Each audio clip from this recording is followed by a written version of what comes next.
बनाया ताकि कोई तो हो जो दूसरों की जिंदगी के लिए संघर्ष करे। ईश्वर ने कहा कोई ऐसा चाहिए जिसका दिल सेवा से भरा होगा।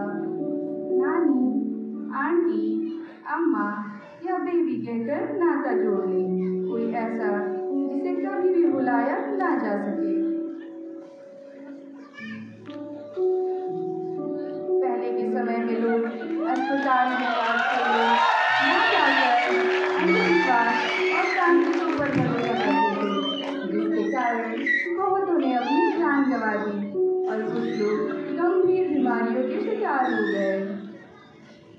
इन्हीं मुश्किलों के बीच 12 मई सन 1820 को फ्लोरेंस नाइटिंगेल का जन्म इटली के फ्लोरेंस शहर में होता है।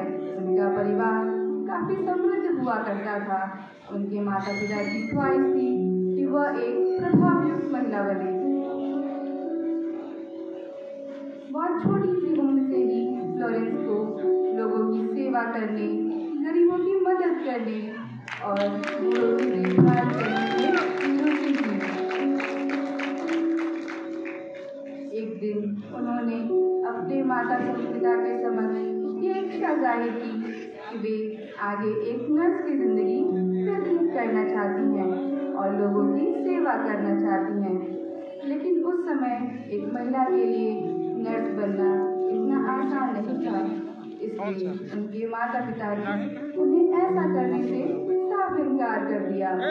बहुत कोशिश के बाद आखिरकार फ्लोरेंस ने अपने माता पिता को मना ही लिया। सन 1844 में फ्लोरेंस का दाखिला लुथिन हॉस्पिटल जर्मनी में एक नर्सिंग छात्रा के रूप में हुआ। अपनी पढ़ाई पूरी करने के बाद फ्लोरेंस लंदन वापस लौट आई और यहीं से उन्होंने मिडलसेक्स हॉस्पिटल लंदन से नर्सिंग कैरियर की शुरुआत की। वह अपने प्रोफेशन से अत्यधिक समर्पित और प्रभावशाली थी, जिसके कारण उन्हें 1 वर्ष के अंतर्गत ही सुपरिटेंडेंट के पद पर प्रमोट कर दिया गया।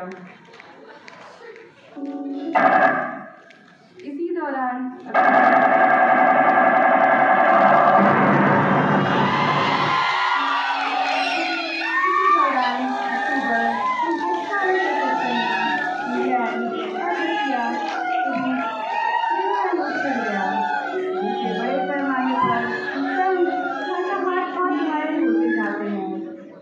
सैनिकों के मिलिट्री बेस कैंप में जाया जा रहा था, लेकिन इंग्लैंड अपने घायल सैनिकों को लेकर काफी परेशान था।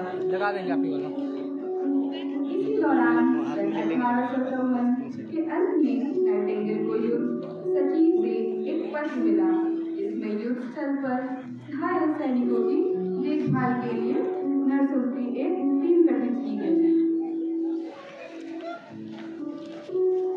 नाइटिंगेल ने 24 नर्सों की एक टीम इकट्ठी की और उसके साथ टर्की चली गई, जहां उनकी ड्यूटी लगाई गई। जब वे टर्की पहुंची तो भीड़-भाड़ और असुविधा वाले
ज्ञान और समझदारी से सैनिकों की मौत की संख्या में 2/3 से गिरावट आने लगी।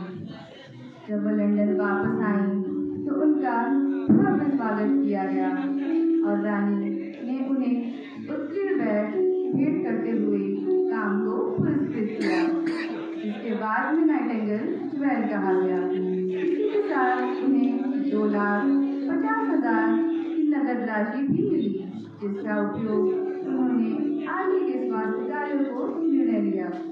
सन 1860 में उन्होंने सेंट थॉमस हॉस्पिटल की स्थापना की, अपने पुरस्कार राशि का उपयोग किया और यहीं पर उन्होंने नर्सिंग के लिए नाइटिंगेल ट्रेनिंग स्कूल के नाम से पहला नर्सिंग प्रशिक्षण शुरू किया। इसके बाद नाइटिंगेल सार्वजनिक प्रशंसा की पात्र बन गई। युवा महिलाएं उनके जैसे बनने की ख्वाहिश रखने लगी और उच्च वर्ग के लोग भी ट्रेनिंग स्कूल में दाखिला लेने लगे। नाइटिंगेल के बदौलत नर्सिंग पेशे को अब उच्च वर्ग द्वारा तिरस्कृत नहीं किया गया, बल्कि इसे सम्मानजनक पेशे के रूप में देखा जाने लगा।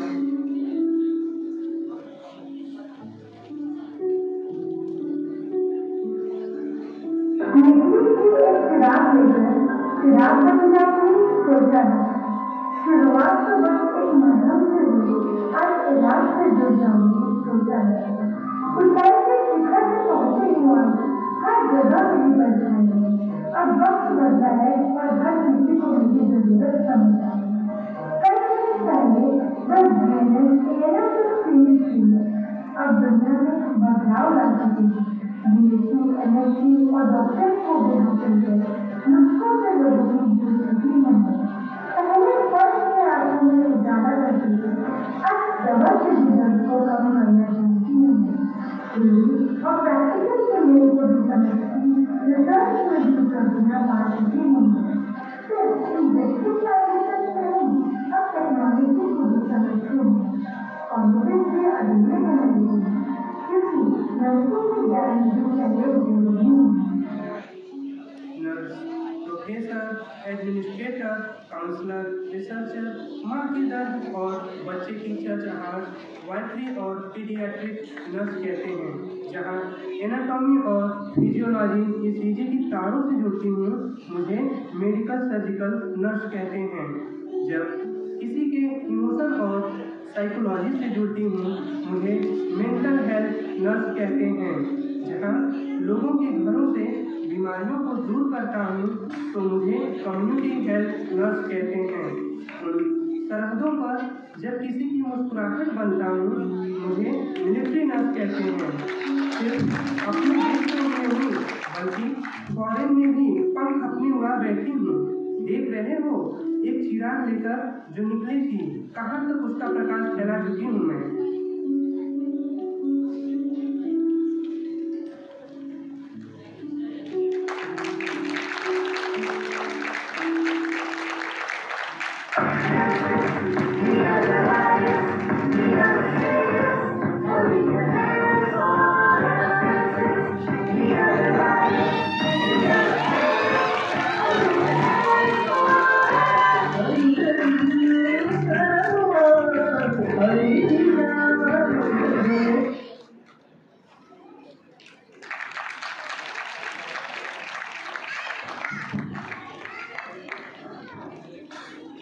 Their performance was a beautiful tribute.